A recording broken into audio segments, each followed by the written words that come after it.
So my name is Derek Sulzer. This is my strategic planning and policies presentation. So the presentation overview is going to be integrating basic elements of professional discourse, 3 to 5 year operational, tactical, and strategic management plan for information security, organizational roles for that should be actively involved in the plan's implementation, evaluating the components of IT governance and cybersecurity frameworks to ensure regulatory compliance within organizations, identifying, formulating, and solving community problems by communicating effectively. InfoSec plan alignment and the organization's mission and vision statements. And then describing the differences between policies, standards, guidelines, and procedures, and evaluating the appropriateness of cybersecurity frameworks for developing a cybersecurity program to align with business needs. So first, integrating basic elements of professional discourse. So you have audience analysis. So the first step in creating effective technical communication points is through an audience analysis. Essentially, what this is it's a way of understanding the audience, that is like the target audience, level of technical expertise, what they need, and their expectations for what we offer. By understanding the audience, the writer, so like me or whoever is doing the presentation, can form the content and style of the product to ensure that it's understandable and also informative in an understandable way. To integrate this into technical communication artifacts, we can use surveys or interviews, analyze existing documentation to identify areas where the audience may need more information and clarification, and then considering the audience's level of technical expertise when choosing language and the style of the program. So, continued the writing process. So, the writing process for technical communication should be understandable and involve multiple parts. The first part is to develop an outline that identifies the key points and the structure of the process. Then a draft should be made of the content, focusing on the clarity, the conciseness, and accuracy for the end listener or end reader of that specific thing. Once the draft is complete, it should be reviewed by technical experts and SMEs, subject matter experts, to ensure that the content is accurate and up to date as well. So, and then the next one for this one is continued as well, is design elements. So technical communications should be visually appealing and easy to read. So there should be pictures that captivate the audience and that they understand what they are. So let's just say, we'll break it down. So let's just say you're explaining what a computer is. This should be a picture of a computer that you'd be talking about specifically, or a program should be pictures of that program, or a PowerPoint presentation to describe that. So this can be achieved by using a consistent and appropriate style guide. So essentially, you can follow specific parameters for what each the design element should consist of. So using clear, concise language, of course, and then using visuals such as diagrams, illustrations, and screenshots to illustrate complex concepts. And then obviously integrate this into technical communication, consistent and appropriate style through the artifact, using a clear and readable font, using white space effectively to make the text easy to read, so it's not all jumbled together, but it's also not super far apart to where it's scattered all over the place. And then using visuals to break up the text and make the artifact more visually appealing. So I chose to do a 3-year plan. So this is the first part of it, the first year, the operational, tactical, and strategic management plan. So I broke it down. Operational. So establish a dedicated information security team and define roles and responsibilities. Conduct comprehensive risk assessment implement security awareness and training program for all of the employees, and then deploy basic security controls such as firewalls, IDS, and IPS as well. So intrusion detection and intrusion prevention systems.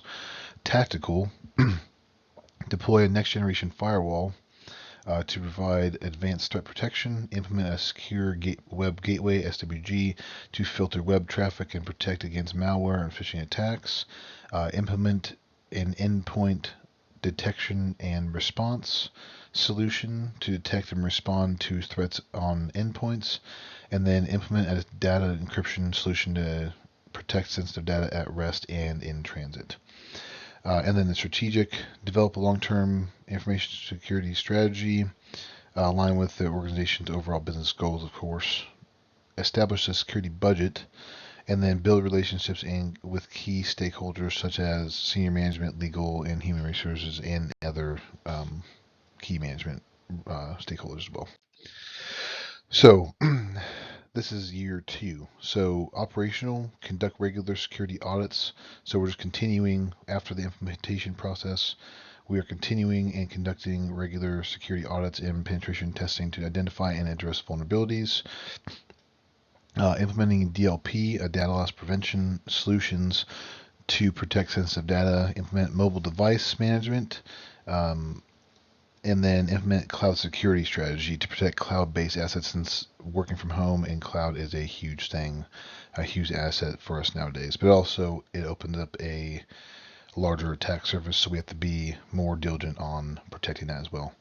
So tactical, implement a user and entity behavior analytics solution to detect anomalous behavior that may indicate a security threat. So essentially detecting having early detection system. That way we know what to look for, and we can log that and then look for that in the future and cordon that off so we can view it later.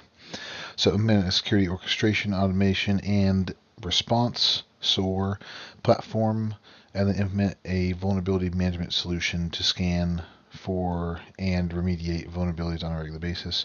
And then strategic, for year 2, implement a security awareness program to educate all employees, develop a security incident response plan, and then conduct regular security reviews of the organization's IT infrastructure. And then this is the year 3, implement continuous monitoring and incident response. So CMIR, implement that program so that way we can constantly monitor and any kind of incident and have a response ready. Implement governance, risk, and compliance framework to ensure compliance with relevant laws and regulations, and then conduct regular security reviews of third-party vendors. And then tactical, implement a risk-based access control, implement privileged access management, and implement a data classification solution to identify and classify the sensitive data. Strategic, stay up to date on emerging security threats and trends, so always tracking, always doing what we need to do to make sure that we have the correct patches and updates that we need to put out. Evaluate and adopt new security technologies, and continuously improve the organization's overall security posture, so constantly working. So key organizational roles. So these are just some of them. Obviously there's some more, but these are kind of how I broke it down. So there's some major organizational roles that should always be involved in the implementation of organization or of information security planning. So executive management, so the CEO, the CISO, the CTO, and the CRO, information technology department. So it can include the information security team, so InfoSec team, network administrators, system administrators, and application developers. Human resources department, of course. This department is comprised of mainly the HR manager, legal department, compliance officer, and the physical security team. IT governance and framework and cybersecurity frameworks. So IT governance frameworks are there to establish policies, procedures, and processes that are in line with the organization's overall strategic objectives. Cybersecurity frameworks provide a comprehensive set of guidelines and best practices for the protection of organizations from cyber attacks. And then by effectively evaluating the components of IT governance, security, cybersecurity, and regulatory compliance frameworks. The organization can establish a super tight, robust security posture, and protect valuable data assets and maintain compliance with applicable laws and regulations, of course. So, to identify, formulate, and solve computing problems using professional oral and written skills, this is important since obviously we have to communicate with other InfoSec professionals, such as other cybersecurity teams or that kind of stuff. And then obviously we all have to project our skills onto one another so we all learn. But also we all are going to have to be able to write scripts, analyze malware, and use our highly specialized skills to complete the job. So all that skill and hard work would be definitely minimized if communication within those findings and to non-technical people as well as also to technical people is not, if it's not possible, obviously. So it needs to be possible for sure. So 3 to 5 year plan that I just put out in here aligns with my company, Global Logistics Inc. mission and vision statement because it's based on the same goals and outline between both. So we obviously always want to work harder to strive to be better with security, both physical and cyber security as well, and ensure that our InfoSec teams are always up to date, always putting out patches, always updating, make sure all of our employees are always make sure they're always educated on what needs to happen, and obviously all of our principles and values align, and we have created a shared vision and direction for strategy and information security. So standards, policies, guidelines, procedures. So standards are essentially a uniform, obviously I have it all written here, but I'll explain a little bit. So standards are like a uniform set of rules. Policies are there. They relate to the decision of the governing body of an organization. So they made a decision and they implement a policy.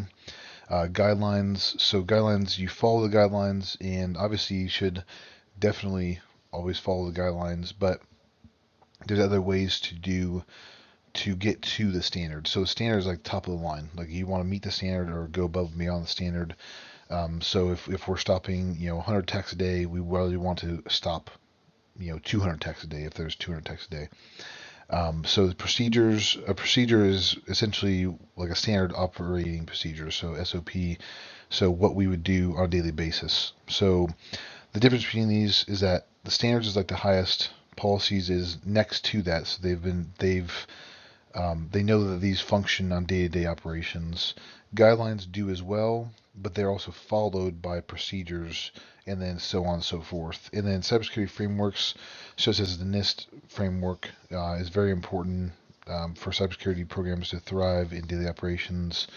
Of course, it's extremely important to follow these frameworks. That way we can always progress and always get better of what we need to do during emergency operations and normal day operations.